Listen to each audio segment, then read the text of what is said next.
My name is Norris McDonald of the Toronto Star. The Toronto Star stage is brought to you by Wheels and Wheels.ca.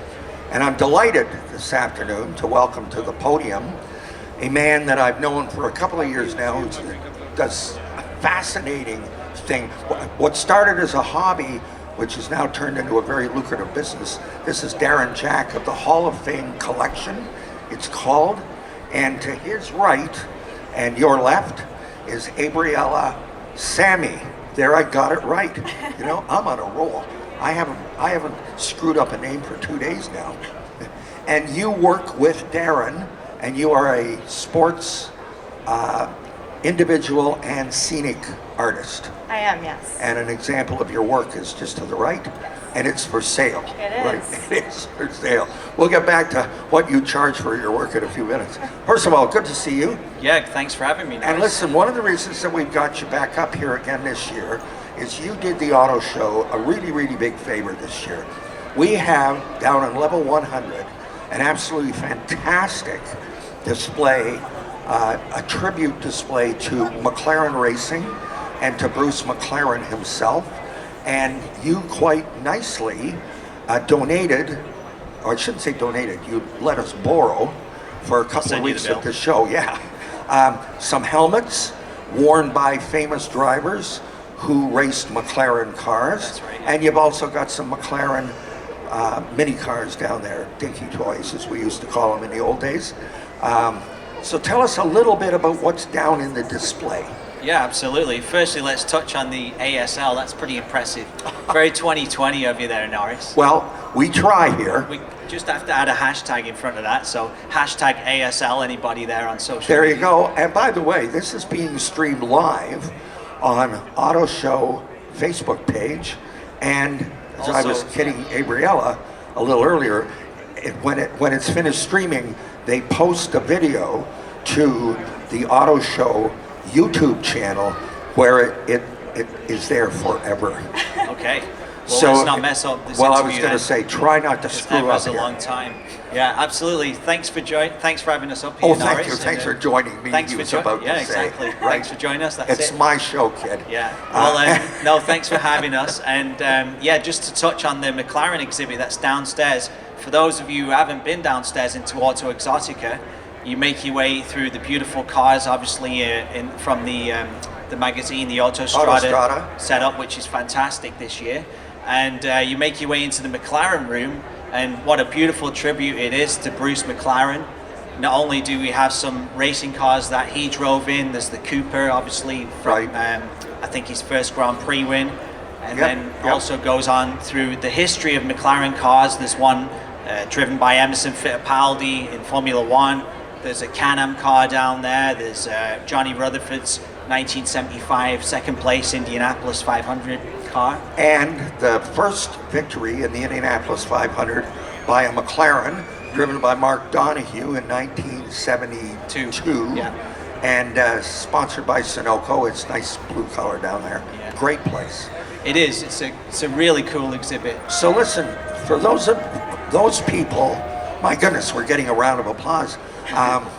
Actually, somebody probably won money over there. That's why they're cheering. For people who weren't here a year ago or who haven't watched, and by the way, I'm knocked out by the traffic that these videos get. Yeah. You know, there's a lot of people with not a lot to do with their lives out there.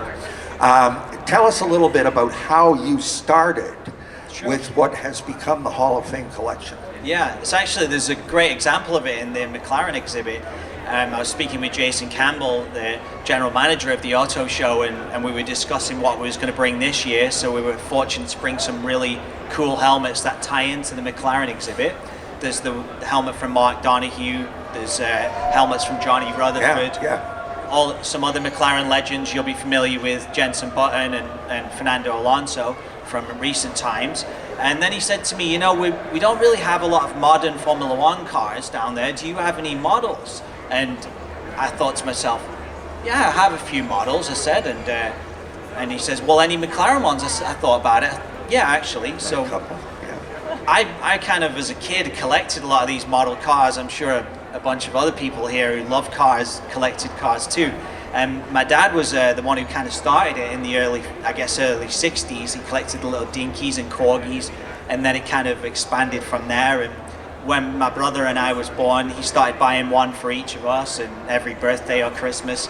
And we would get them all out off his shelves and play with them all nicely, you know, when he was at work, and we'd come home from work and we'd run over to his shelf and line them all up perfectly again. Okay, so let's move ahead about 20 years. Yeah. And where you started to actually buy and sell Sure. some of these things. So from kind of studying those things, I became a bit of an expert, I suppose, in memorabilia by studying collecting. And then, therefore, I wanted to collect the bigger things when I got to an age where I could afford them, such as the drivers' helmets and racing suits and such. I didn't have the funds to keep buying them, put them all on display, so I had to come up with creative ways of maybe moving a few around, selling a few, trading some out, kind of like everybody here has probably collected hockey cards or baseball cards at different times, right? So I did that with memorabilia in the racing side. And then it kind of just expanded to getting to know some of the drivers, dealing direct with them. Right. And finding an outlet for them on the sales side. Well, into a very business. quickly, there's a helmet down there belonging to Rutherford. And Rutherford was always one of my favorite drivers. I followed his career, actually saw him racing sprint cars back in the 60s. And that was the old way that Indianapolis drivers came up the ladder. And Lone Star, JR, as he's affectionately known. But there is a helmet down there. If I wanted to buy that helmet from you, what's the ballpark number? Yeah, on Johnny Rutherford helmets, probably around 15,000. Thank you very the much. one on What, display. to put on the mantle over my fireplace? Absolutely, yeah. And I don't have that disposable income for that sort of thing. But well, what you kind do of car do you have. drive? We can trade. I don't drive a car. I drive a Ford F-150 pickup truck, which is a real gas guzzler. I'm sitting in a sea of electric cars here, as you probably noticed. You know? And it's cost a lot for you to get here every day with that gas. I take the GO train. Abriella, Yes. how long have you been painting for a hobby, and then assuming that you're actually selling some of these things, you're making a living doing this? Yeah, I am. I've been painting my whole life, professionally about a year and a half, and with Darren actually exactly a year. Okay. Yeah. And what did you start out with? Was it the good old Canadian game of hockey, or skiing, or something that was associated, or soccer? I actually started out doing musicians. Okay. And then transitioned from that into like some of my favorite artists and painters, and then into athletes because I'm very into sports. Okay. And then that has transitioned into a lot of motorsport art as of late. Well, I was going to say, now we've got this one painting over here on our right, and if I went online and was going to buy that, and by the way, what is the name of your website? It's racinghalloffamecollection.com. .com, and you would find your paintings on that website. So we found out what it was going to cost me to buy Johnny Rutherford's helmet. What might it set me back if I was going to buy? And by the way, that is a painting of Denny Holman, the McLaren on the right, Jim Hall in the chaparral on the left. Correct. Looks to me like if it's 69, that's Bruce McLaren in the 4 at the left, and that could either be Donahue had. Yeah, Mark that's right. Donahue. Okay. 4 for 4, that's impressive. Well, 3.5. I've got it. And that was done. That's taken from a photograph. It is. At a race near Las Vegas in Yeah, in Nevada. 1967. 67, yes. That's incredible. Anyway, it's a lovely thing. So, what would I be looking at as far as writing a check to you for? So you can find that on Darren's website for $2,000, I believe. Okay. Right, Well, that's reasonable for a fine piece of art that can Absolutely. live forever, rather than a helmet that's got to keep dusting. And anyway, so let's get back to not necessarily the Hall of Fame collection. You talked about the fact that over the years you have come to know a good number of the races. You get to the Formula One races, or many of them. You also get to many of the IndyCar races. I've seen you there on a period, Miami, and oh, that's right. As a matter of fact, I think the first year that you and I shook hands was at the Race of Champions. That's correct. In Miami. Yeah. And how many years Getting ago on the that bus with various famous Various drivers. I must famous say. drivers. Well, with the exception of Vettel, Vettel was the only one. who won the whole thing. An absolutely incredible display of determination and skill Yes. that day. Really a rather thrilling thing. But be that as it may, you're now wrestling with going to the first Formula One race this year or the first IndyCar race, which both happen to be on the same day. I believe it's March 15th. One is in Florida, one is in Australia. So which one are you tending toward right now? Well, the Concorde's long retired, so that's is. not going to help. I'm considering going to Australia. It's a destination I haven't been to before. Right. One of my good friends, James Davison, he's driving there in the Formula 5000 race as well. So it'd be good to catch up with him. And you're just really fascinated this year about how the Formula One season's going to go. You know, there's a lot of talk about Mercedes being dominant again. And Well, you know this thing because you're there. And what's your guess? First of all, do you think Mercedes will do it? And how? And I just love that picture that came across the Twitter feed the other day of the introduction of Ferrari's new 2020 car, and you had Vettel sitting on the front tire, and you had the kid, as I call him, on the rear tire, and it looked, both of them looked like somebody peed in their cornflakes, right? They hated being there, and they hated each other. Now, how are they going to be teammates? Yeah, it's very difficult dynamic, isn't it? You got the four-time world champion Sebastian Vettel driving for Ferrari. He was kind of the golden boy when he signed for the team. Right. And then the young rookie Charles Leclerc comes in last year and arguably Certainly did a lot better job than he did. Gave him a run for his money, And for sure. Of course, they had that accident, which a lot of people remember well, where they had contact with each other. That didn't go down too well. But I think Vettel is a little bit past his prime, if I'm being honest. I do respect him a lot. I like him as a human being. He's a great guy and everything else. But, you know, he's had 4 world championships, and now it's time for the young people, young drivers coming through, like Charles, like Pierre Gasly and Alex Albon and the McLaren drivers. The children to come along, is what you're saying. I think it's their time, and this year will show that. Well, Valtteri on the other Bottas hand, too, though. well, I was going to say, on the other hand, you know, the two the Mercedes drivers are not exactly teenagers. No. You know, we're talking mature adults. You know, you got Lewis, who's, I think, 34 now? 34, 35? And Bottas, I mean, he's always looked 150, right? For a young guy, he's always looked old. Yeah. It kind of reminds me of myself, right? But, you know, he's on as well. So when do you think, you know, the teenage revolution might take place there? I think whenever Lewis Hamilton decides he wants to leave, because he's the 6-time world champion. He's probably never been stronger than he is now. He's in great physical shape. He's got a great mental game. He's got a lot of confidence, the team around him. Right. But I think a lot of people should be watching Valtteri Bottas this year. He had a stronger year last year, and I think he's going to edge closer to Hamilton this year. Okay, so let's get down to brass tacks here. I want your prediction. World champion, second, third. I'm going to say Lewis Hamilton is first. Valtteri Bottas will be second, narrowly over Max Verstappen, who will be third. Well, pretty good guessing. Not sure that I agree with you 100%, but you're my guest, and we're certainly not going to get into an argument at this time because I got a feeling one might be coming up. Okay? I want to talk to Abriella, though, for just a moment. This painting is taken off a photograph. Yes. Do you primarily use photographs in your compositions, or do you actually get out there and sketch away and come away with a notebook full of rough sketches so that you can then sit back and what do you call that, impressionistic, then produce the painting? So how do you go about this? That's actually a great question. I've done a little bit of both. So mainly with the oil and acrylic paintings that you can find on Darren's website. Those are off of photographs and actual moments in time. But Darren has also commissioned me to do a little bit of my own style. So I do some 3D resin artwork.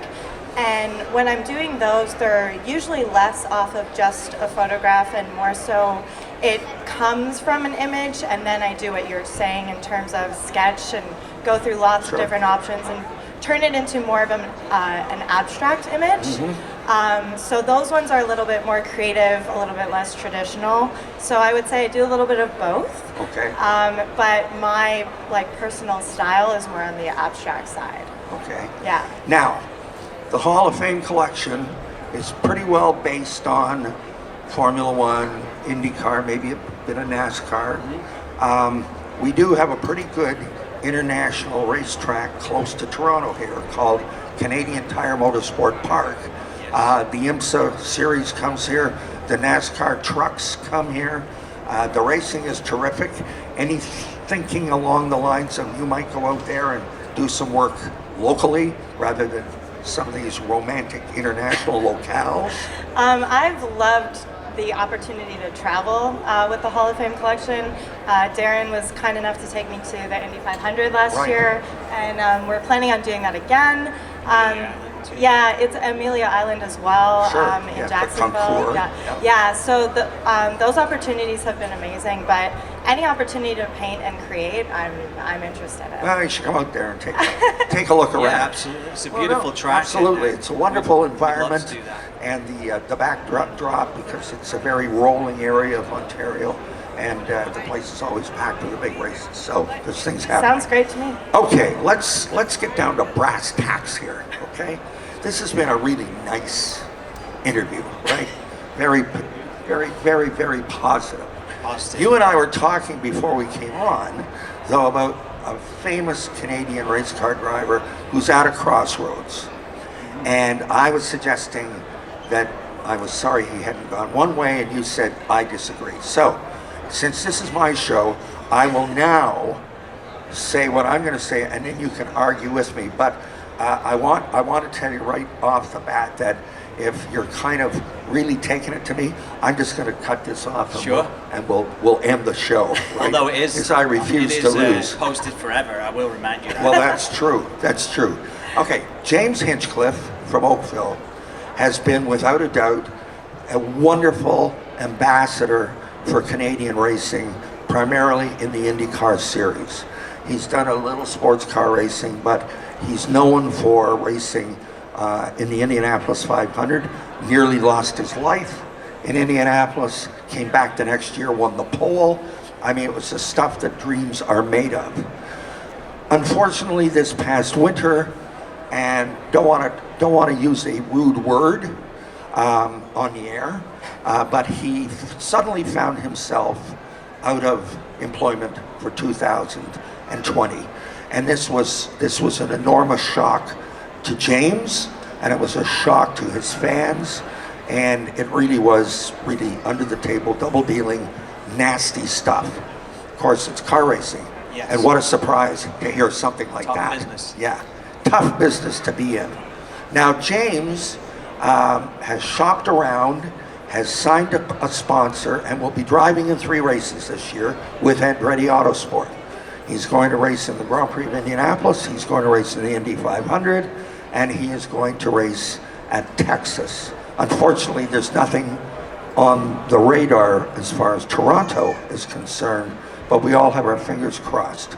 Having said that, he has signed with Andretti Autosport. He has driven for them before. He and Michael Andretti get along very well. He's liked and respected by the team. But you know, half the field is nearly Andretti Autosport entries for these races that we're talking about. Yeah, 6 entries for this. 6 500. entries in the Indianapolis 500, and James is going to be number 6. And when you get onto a big team like that, there's the reason why major league racing teams don't normally have more than 2 cars. It's because you can't spread yourself too thin. And particularly if, you know, you're going, the drive, if you'll pardon the pun, behind the team is one guy, in this case Michael Andretti. He's only going to have enough time to look after 2 or 3 or maybe even 4. By the time he gets to James, it's going to be everything okay, and away we go. So I don't think James is going to do particularly well. I could be wrong, but I don't think he's going to do particularly well because I think that he was, I don't want to use the word desperate, but he really felt that he had to be out there, and I'm not sure that what he's done is the right thing for the future of his career. I personally would have liked to have seen him step back, maybe do some sports car racing, keep his hand in it. You know, every time you're on the racetrack and you've got a name that's as well known as James Hinchcliffe, you're going to get coverage and be working more toward something solid and front of line for 2021 than what's happened. I take it that you do not agree with this. And by the way, I have no idea how you could possibly disagree with that analysis. Yeah, I'm not going to disagree. Actually, I am, but Yeah, of course you are. just wanted to make you smile for a second. No, I think you make some great points, and there's definitely an argument to your side of it. However, I think that James has done very well. There's two ways to look at it. Firstly, when you lose your ride in the way he did, he can try and go the legal route and fight and sit at home and cry if you like, or he can reflect on what he has done in IndyCar. And it is a tough business, like we mentioned, and look at how do we move forward. And getting to know James quite well over the years, I know he's a positive person, and I don't know how long it took for him to get around to doing that, but somebody reached out, he put a deal together with them, then he went out and found the best team. Now we're here, and the Honda booth is right in front of us. That's right. That brand is very important to James. They've Well, supported him. and James is very important to Honda. You know, this is a good 50-50 here. Especially in Canada where we are. Honda Canada, he's been very instrumental in helping that brand, and they've supported him. So he had to find a team with a Honda engine, not a Chevy engine. So there was limited options there. I think partnering with Michael Andretti's team, yes, he's the sixth car. Yes, he has fast teammates around him that are doing a full season. However, I believe that with all the engineering that across Andretti, the sharing of information, the setup of the cars, the dampers, everything that they use basically to make those cars quick at Indianapolis, they should translate across all the cars.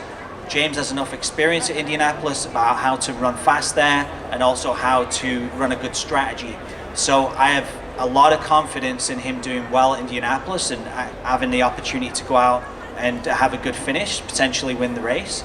And as for the other two races, I think you'll see them as a bonus, working with his crew on pit stops, for example, at Texas, even the Indy Grand Prix. So for me, I think it's a great deal for James. It keeps him at the forefront of IndyCar, and also a great opportunity for his new partners and sponsors, because they get to see how James and the team That's can right. activate for them, Absolutely. for their value for money, and maybe take that into 2021 with a bigger contract. That's true. I tend to agree, as you tended to agree with me. We'll see who wins in May. Well, you know, I don't think there could be any winner, because at the end of the day, although I think that I would have preferred to see him go at it another way, I hope that he does well. I mean, I'm a Canadian. I mean, I've written stories about James Hinchcliffe since he was about 14. I can remember one time in the paddock at, I think, the last Cleveland Grand Prix, and he was in Formula Atlantic at the time, and he and Robbie Wickens were goofing around in the paddock, and here I come along, and I'm the only guy from Toronto, and all of a sudden I'm their best friend, right? Sure. Two smart individuals right there, you know, get the Canadian That's press right. on their side. So it was great fun. Anyway, we're going to have to let this go one more time. Yeah. The name of the website. So it's RacingHallOfFameCollection.com. Pull out your phones and bookmark that. That's for sure, We because have you're going to find Abriella Sammy. Your art is going to be on there. Have you ever done, or are you considering doing a painting of James Hinchcliffe? I would consider that. I yeah. definitely think that might be a potential. She met James, I'll tell I you something. have. He's lovely. You'll sell some paintings in Canada for sure. It's a great idea, actually. That's right. Oh, there you go. Thank you very much. I am available to be everybody's agent, you know. Yeah. Anyway, this is Norris McDonald saying thank you very much for watching. We will be back for the last Auto Show live show at 4 this afternoon. And it's been a pleasure having Darren Jack and his assistant, pardon me, I'm only kidding, Abriella. I'm her assistant. Abriella on the show here, and we'll be back later on. Thank you. Thank you, Norris. Thank you.